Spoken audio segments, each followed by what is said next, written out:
Calm down. Nobody gets a shot. So everybody over here needs to move over there. You guys need to make room for everybody else that's between you.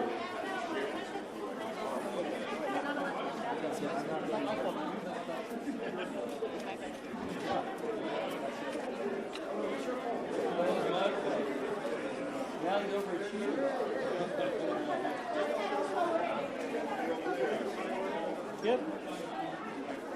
Why are you so far away? Oh, yeah.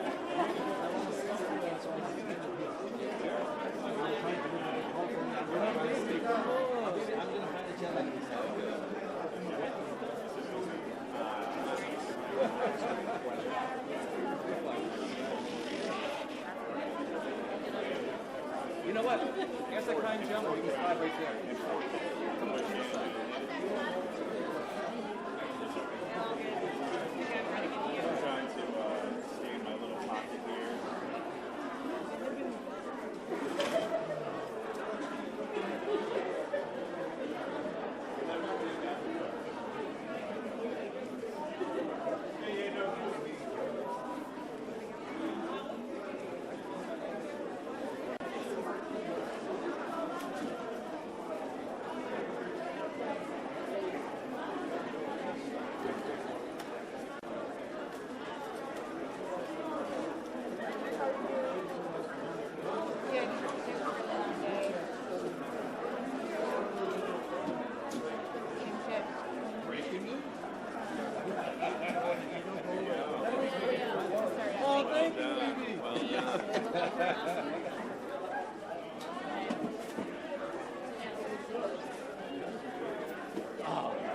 That's what I told you.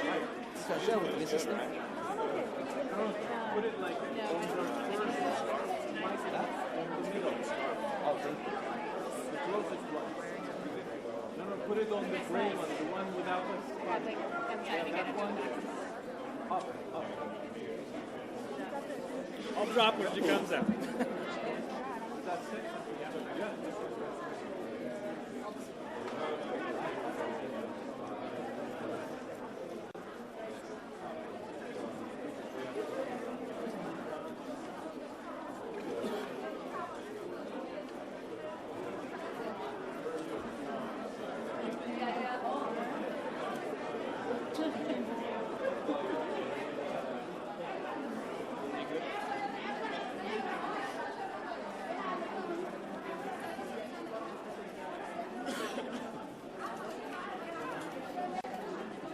Everybody right here needs to go that way. We'll always be here before she comes down. Oh, absolutely, absolutely.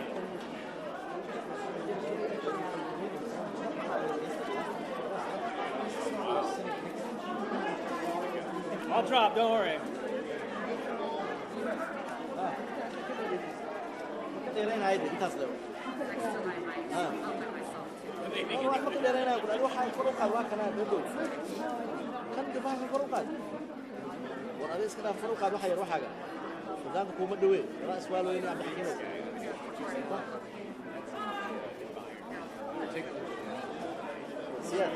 Siad.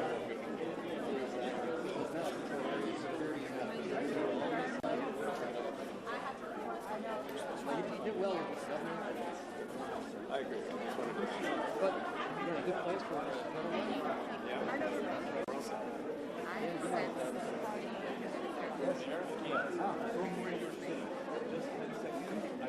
I am even better.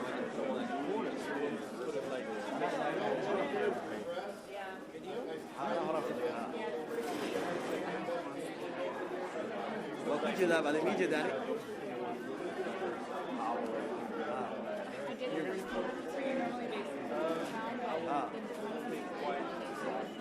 اوكي انا اسمه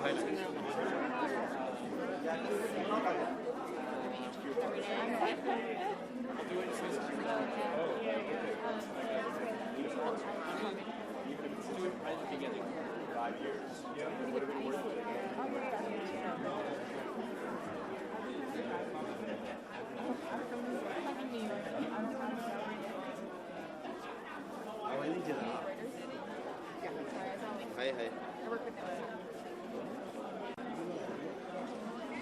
هذا مرة وش بدري وهلا كعيال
Oh, you need this one?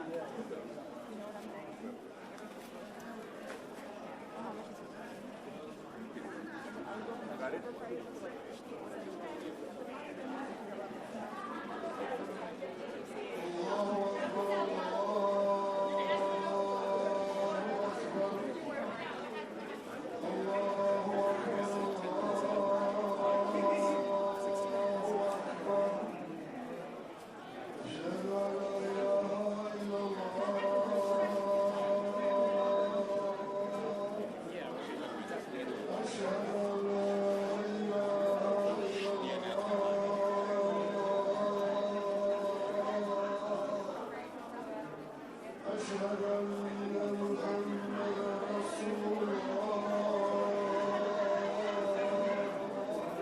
It's probably going to be a while. It's not going to come out for prayer, right? So,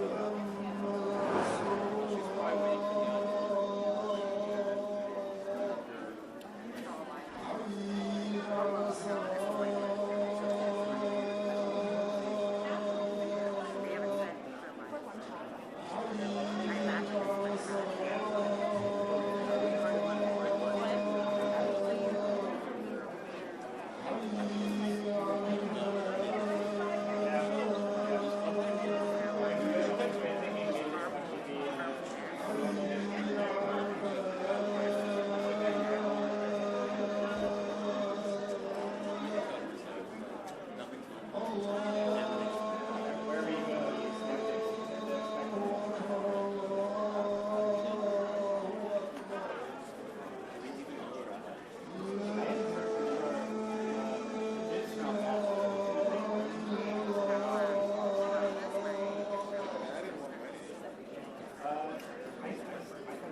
show the location of it.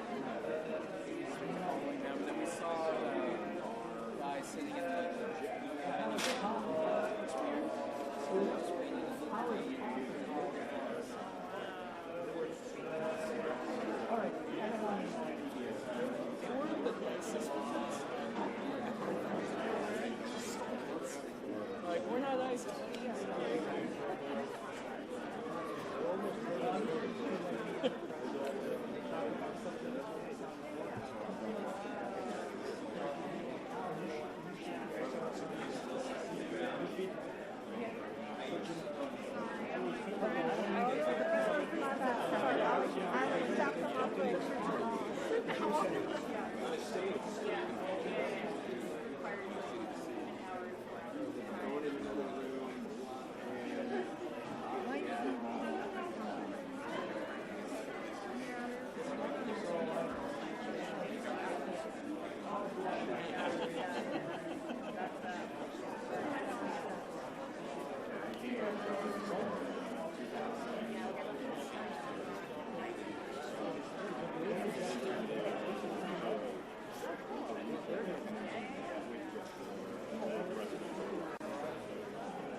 No, it's not my channel.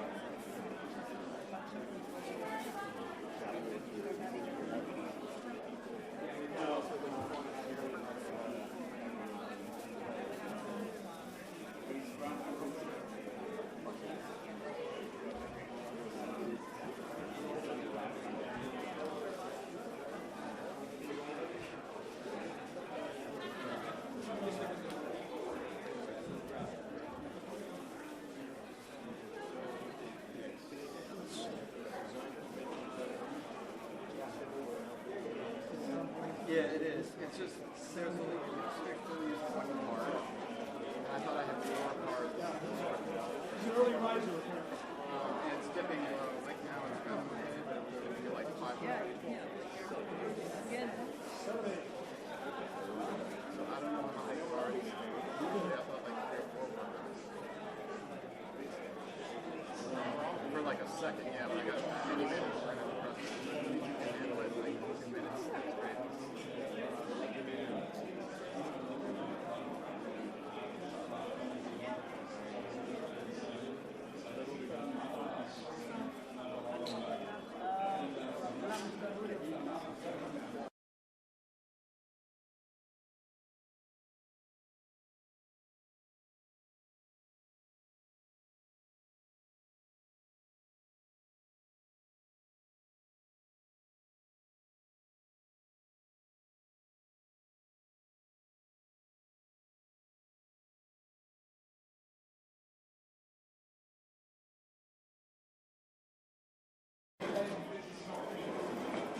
Yeah. Try it, but I wouldn't knock yourself out.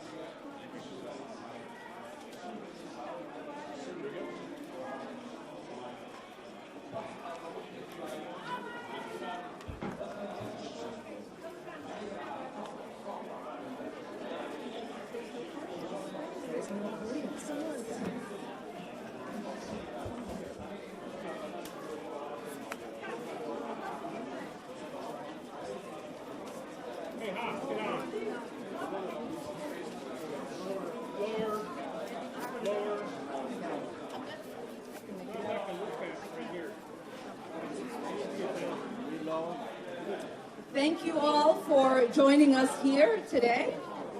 I wanted to hold this press conference at Karmel Mall to highlight our incredible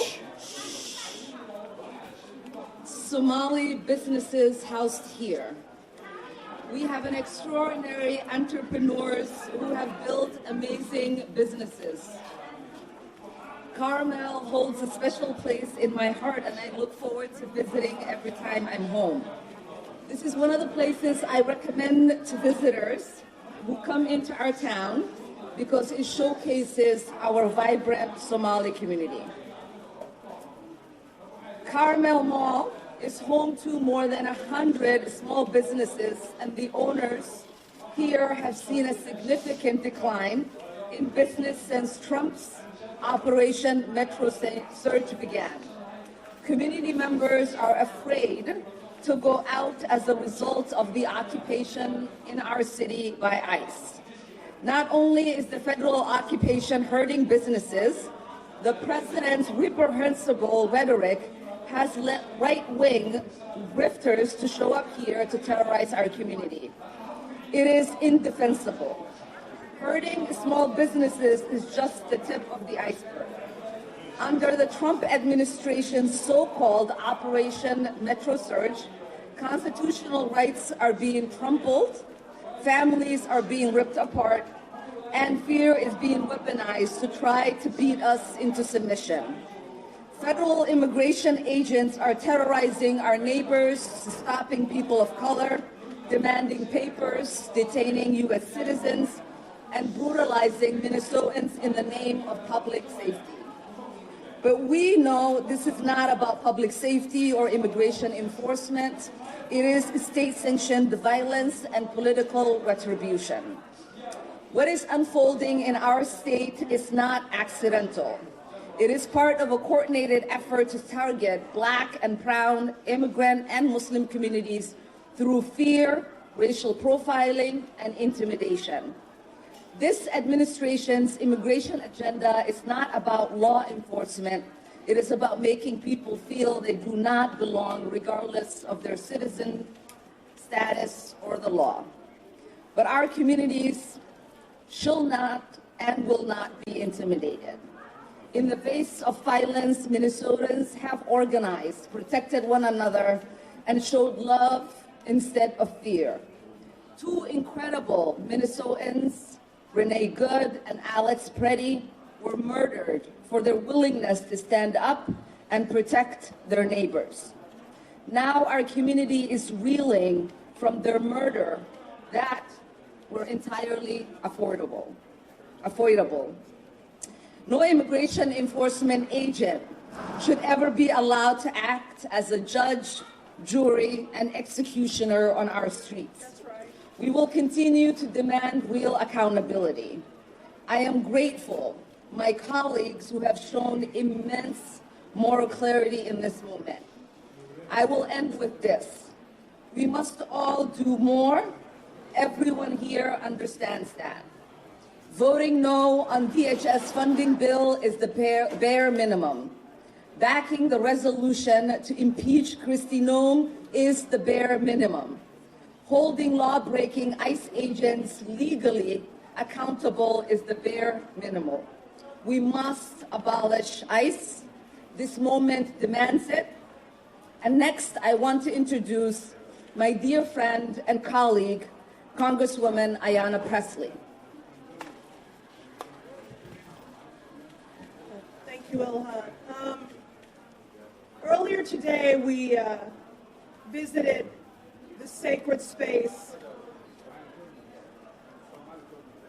where Alex Pressley was executed in broad daylight. An unarmed citizen whose last words were, "Don't hurt her." One of the many tributes that was at that memorial invoked a scripture that I love as a woman of faith, and it's Isaiah chapter 1, verse 17. Do right, seek justice, defend the oppressed. And that is what brings me here today. Do right, seek justice, defend the oppressed. I'm here as a sister in solidarity with Congresswoman Omar. I'm so grateful for her courageous and steadfast leadership.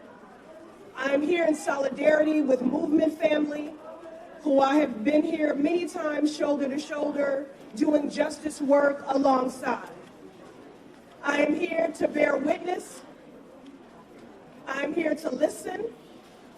And I'm here to help people process their grief and their trauma. You know, we all understand that elections have consequences. But for the life of me, what I cannot understand is that when someone has a House, a Senate majority, has the White House, and accomplices in the Supreme Court, why, when you have all of that power, you would use it to enact harm on every person who calls this country home?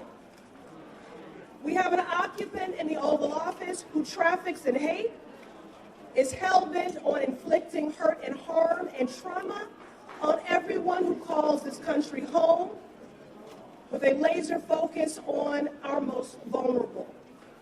He has governed with malice and used ICE agents to terrorize our cities, rip families apart, operating with impunity. Rogue masked agents who violate people's rights in the name of so-called law and order. Yet they detain, deport, and kill our neighbors in cold blood without due process. To be clear, none of it has kept anyone safe, because it has nothing to do with public safety. Not in Minnesota, not in Massachusetts. It has everything to do with power, with control, with intimidation and oppression. Earlier today, I met immigrants who make this country great, who make this state great, who fled authoritarian regimes in Colombia, Venezuela, Syria, and Nicaragua. They came here for a better life and to make positive contributions, which they do. And they are so traumatized to be seeing in real time the very authoritarian, fascist, and cruel actions that they fled showing up here in Minnesota and in this country. All this has done is traumatize children, delay cancer patients' chemotherapy, devastate small businesses, and leave beloved community members like Renee Good and Alex Preddy dead on our streets. The last time I was here at Karmel Mall, we broke bread together amongst bustling shoppers. It was vibrant, and we laughed over sambusas and drank Somali tea together. Today, it is quiet. Oh. Today, it is quiet. It is quiet because of fear. When we were at Midtown Global Market earlier today, what is it, Lakeside?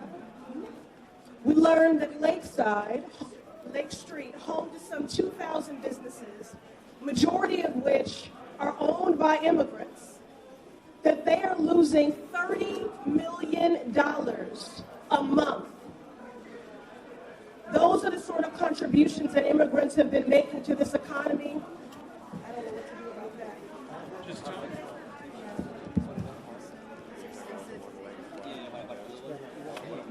Okay. All right, that's okay. So the point is, this is devastating families and devastating the economy here. That's why we're here today, to stand in community, to choose community over chaos and cruelty. We're here because although there could never be justice, because true justice would mean that Renee Good and Alex Preddy and Keith Porter would still be alive. I'm not sure, guys, what to do here. But there must be accountability. Don't use the mic. Don't use the mic. Talk without the mic. Listen, I'm the granddaughter of a Baptist preacher. I have no problem projecting. Can you all hear me? Okay. Okay, so if you want to have church, we will have church. And I mean real church. Not people who speak with a mouthful of scriptures, but walk with a heart full of hate. You know, it has been incredible to be here in community today with people who are every day choosing community over chaos and over cruelty, people who are fighting in defense of the true values of this country and in defense of our neighbors. This moment requires accountability.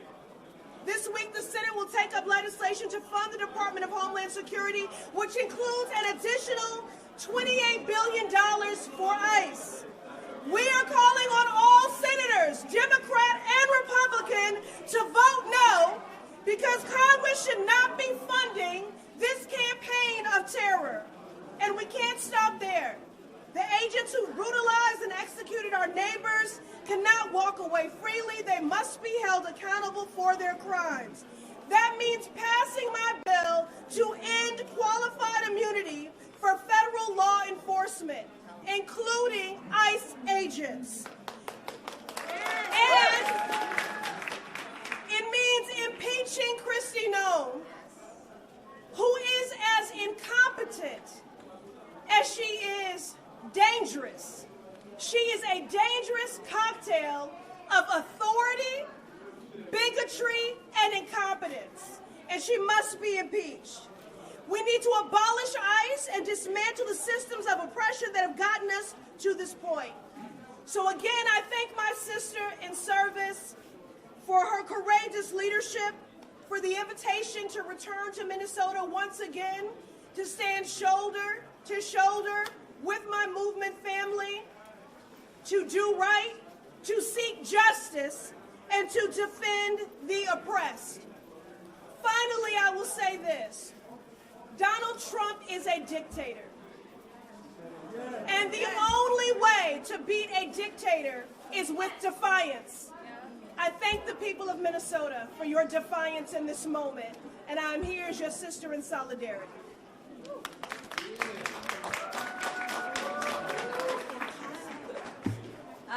Thank you so much, Ayanna Pressley. The Congresswoman, as she said, has visited Minnesota multiple times, whether it was coming with the Congressional Black Caucus to see the opportunities that exist here in Minnesota for all of us, whether it was to come and to protect our beautiful Mississippi River and stand with the Native American community, and now being here to make sure that she's standing in solidarity with us. Next, I want to call on Minnesota State Senator Omar Fateh, who represents this district.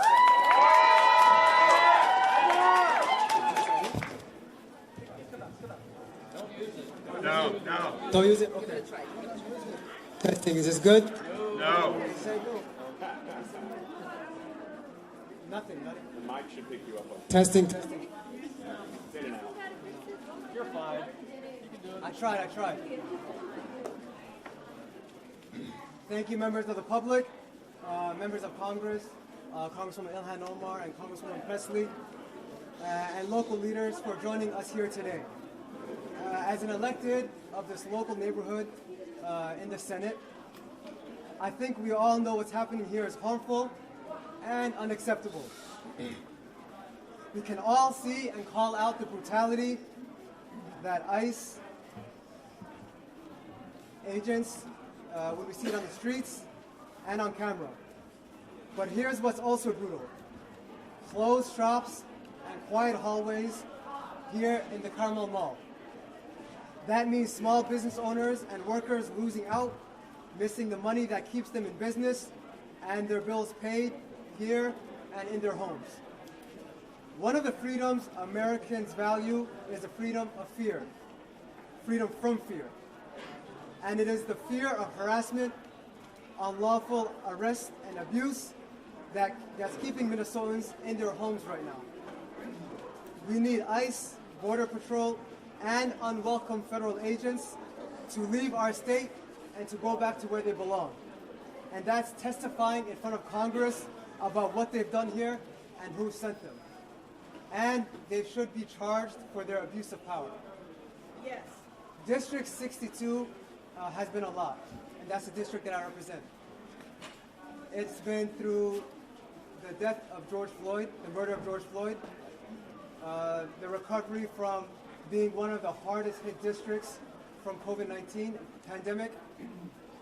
It's the district in which both Renee Good and Alex Pretty has been murdered at the hands of federal ICE agents. In response to that, we've seen that our neighbors have stood up. Our neighborhoods have formed response groups. They've taken to the streets to peacefully observe and to fight back peacefully. And what we've seen time and time again is that we have the full force of the federal government putting its weight on our state and on our city. $170+ billion in this operation in a time in which they've been gutting healthcare, in a time in which they're saying there's no money to support our folks struggling with housing or our small businesses, but they have the money to arrest and detain not only our immigrants, but U.S. citizens unlawfully. And so we've seen these racist tactics from our federal government in the past. I'm the son of immigrants from Somalia. My father immigrated here before I was born in 1963 to Montana. He immigrated here the same year as the racist statement from George Wallace, in which he said, segregation now, segregation tomorrow, segregation forever. And now we're seeing that same racist tactics, it seems like, coming full circle from our federal government. But we are stronger than that. And instead of our federal government wanting to make an example out of Minnesota, instead we have set an example for the nation. We've set the example of how to fight back and how to push back. And so right now, what we're calling for our congressional members and our leaders to do is that, number one, do not fund the DHS bill, to impeach Krist Noem, to abolish ICE, and for our governor to enact a moratorium on evictions. And so with that, I want to thank you all, and I'll pass it off to my sister, Representative Aisha Gomez.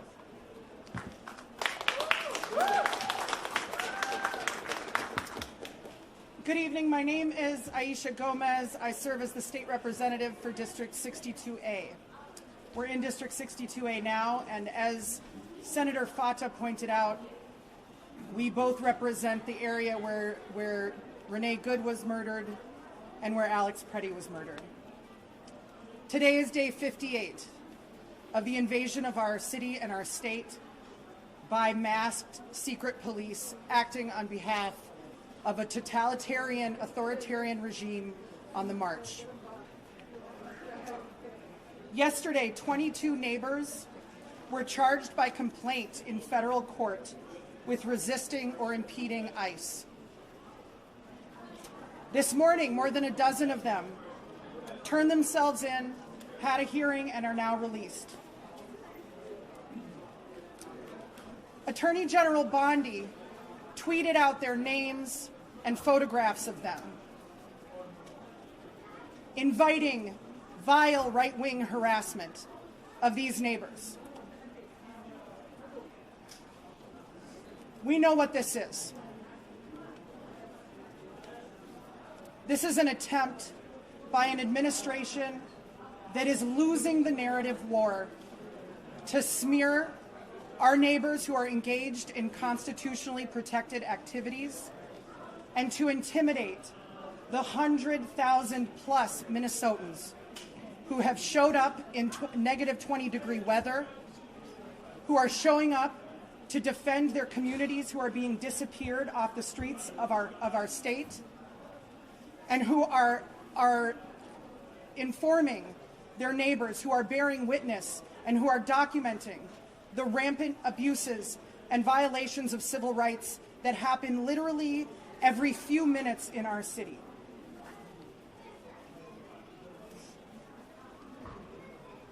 But they don't know Minnesotans. For the last 58 days, our communities have lived under siege. And for people who don't live here, I think it's sort of an abstraction.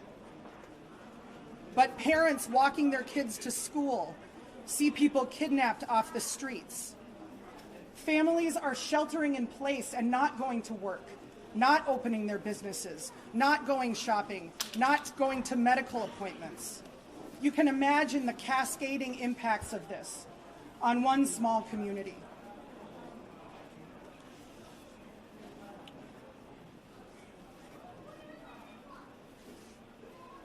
Minnesotans will not be intimidated.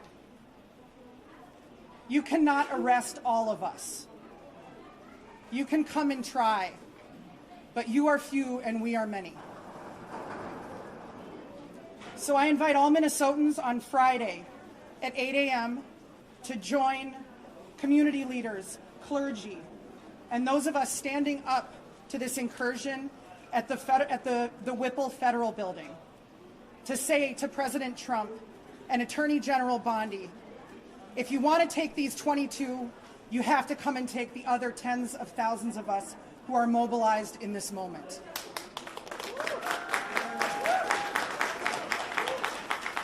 That same day, Friday, January 30th, there is a nationwide shutdown, and we will be gathering in downtown Minneapolis at 2 p.m. And finally, to our beautiful, resilient community of the South Side and of Minneapolis and of Minnesota. We all work for you, and I can speak for all of us and say that we have never been so proud to be Southsiders in our whole lives. We are showing the world what it means to stand up to Trump and Bondi and Noem and Bovino and any bully that they want to send our way, and to do so not with violence and with guns, but with whistles and with love and with care. And we're going to continue. Thank you. Now we will hear from Minnesota State Representative Anam Mahmoud, who is one of the newest members of the Minnesota House. I just want to say thank you to Representative Omar and Pressley for standing here today with our communities. Speaking truth to federal outreach taking place right now is in itself an act of bravery. Look at what happened last night to our Congresswoman at a similar event. We cannot let this silence us right now in the face of injustice. Firstly, I want to recognize the lives of Renee Good and Alex Preddy. They put themselves between black and brown neighbors and unconstitutional attacks by ICE. I stand with our observers, our immigrant communities, and we condemn state violence. What we see taking place in Minneapolis, in our districts, across the metro, and at the nation at the hands of ICE is not okay. It is cruel, unconstitutional, and politically motivated. While Bovino may be gone, we all know the work of ICE to tear our communities apart and strike fear is very much still with us and happening as we speak. This work has not slowed. Right now, I see neighbors who are terrified to leave their homes, and families who are sick about loved ones who didn't come home, only to learn of them a few days later in El Paso, in an ICE detention center. While we look at every avenue as elected officials, both locally and federally, to protect our neighbors, I know that we right now, one of the most important tools being against the federal government to the table is the court of public opinion. When the polls flip, Trump begins to worry. Our activated neighbors protesting, observing, and doing mutual aid work right now are so important in making sure the nation sees what is taking place and that the federal government is held at some level of account, and we are protecting those at risk in our communities. May one ask is that you don't lose hope right now. Continue to speak truth about the injustice at every opportunity, and that you remain active in this fight. I'll be standing with all of you.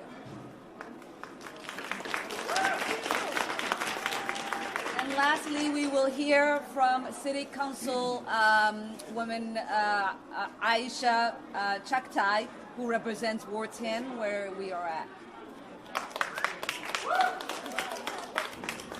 Thank you. Good afternoon. My name is Aisha Chaktai. I live in the Whittier neighborhood. I'm a South Sider, just 5 blocks away from the site where Alex Peretti was executed in broad daylight on Saturday morning. I want to tell you a little bit about this neighborhood. Whittier, we affectionately call the International Neighborhood. This is home to one of the youngest communities in our state. The largest census tract of children under the age of 18 live in this neighborhood. We are home to a 90% renter community where a large number of families are cost burdened. We are home here in Karmel Mall, which is the largest cultural mall in the state, where 100 plus businesses serve our community every day. Minneapolis, South Minneapolis, is going through an unspeakable crisis right now. And as we are seeing masked agents of chaos, murderers and child kidnappers come into our community and occupy us and steal and abduct our beloved neighbors, hundreds and hundreds of you are stepping up, and you are getting your whistles and you're getting trained, and you're showing up every day to make sure that not one more family gets taken from us. Not one more family gets stolen from us. In this moment, thousands of families in the Twin Cities and across our state are sheltering at home because the choice in front of them is whether they're going to lose their life or they're going to lose their home come Sunday, February 1st. There are 2 things every single person can do right now. First, you can organize. If you don't live in Minneapolis, if you are not under occupation right now, people like Tom Homan and Krist Noem are not going to stop here. They may be coming to your city next. You need to get organized. Get to know your neighbors. Figure out how you are going to keep families together. This is the most important task in front of us right now. The second thing every person can do is join Southsiders in calling our governor, Tim Walz, former vice presidential candidate, to enact an eviction moratorium right now to help keep families together, help keep families in their homes. I'm really grateful to Congresswoman Omar and Congresswoman Pressley for their work in Washington to rein in this out-of-control, murderous regime. And I want to thank all of you for being here today. Thank you. Thank you, Aisha. And with that, we will take a few questions. Congresswoman, what is your message? We'll call on Tom. Congresswoman Omar, any concern about doing events like this? Any fear after what happened to you last night at the town hall meeting? Well, I think my presence here should tell you that the fear and intimidation doesn't work on me.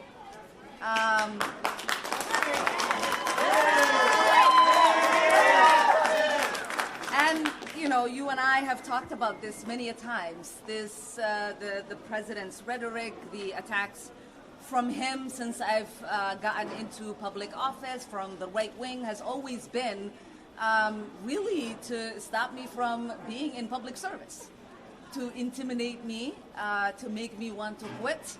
And my only message is it hasn't worked thus far, and it's not going to work in the future.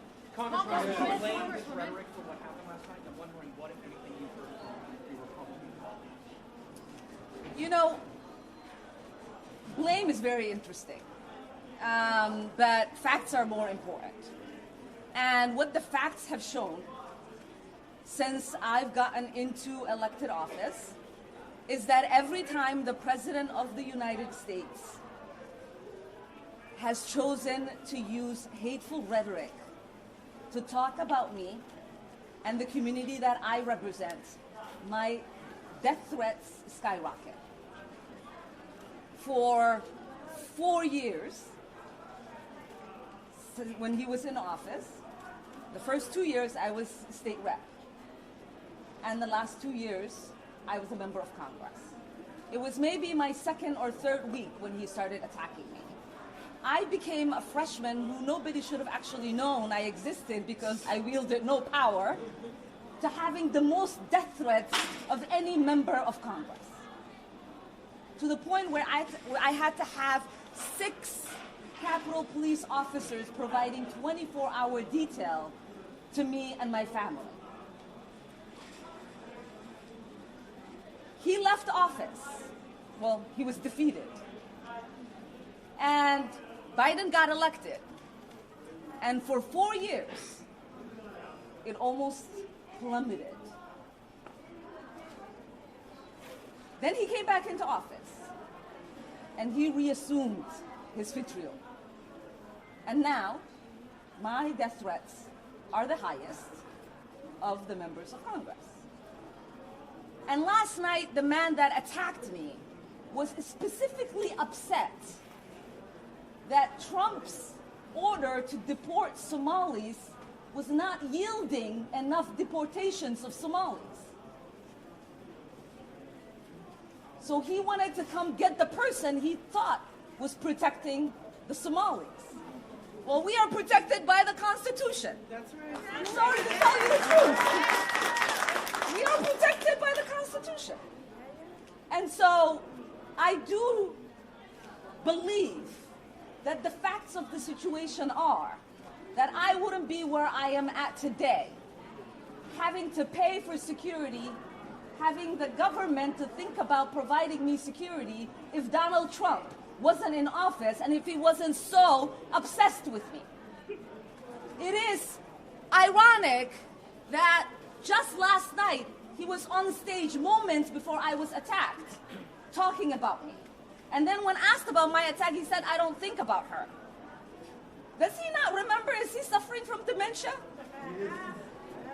How do you spend 20, 30 minutes on stage obsessing over me by name multiple times, and then moments later say, Ilhan Omar? I don't think about her. So hopefully that answers your question. We'll take one more question. We'll take one more question from the Somali reporters. Ilhan, last night what happened was shock to us. You're not going to ask it in Somali? Okay. And xalay waxaa lagu dhacay arrin weerar lagugu soo qaaday. Anigu meesha ayaan fadhiyey. Ninkaasi feerka aad u sii leexisay. Marka dagaal ma baratay masaacid. Adiga rabo inaad fuujiso. Well, Liban aniga was naqaana. Okay, inta dad oo Soomaali yaqaano way og yihiin dagaalka inaan ku fiicanahay. Way og yihiin haddee gabdhaha Soomaalida oo wiilal walaalo la soo koro inay barteen sidii qof la iskaga dhiciyo. Marka waxaan leeyahay haddii uusan security-gayga ninkaas dhulka ula dhici lahayn gacanteeda way gaari lahayd. Marka nasiib uu leeyahay in iga celiyeen. Yeah? Okay, thank you everyone. Have a good day.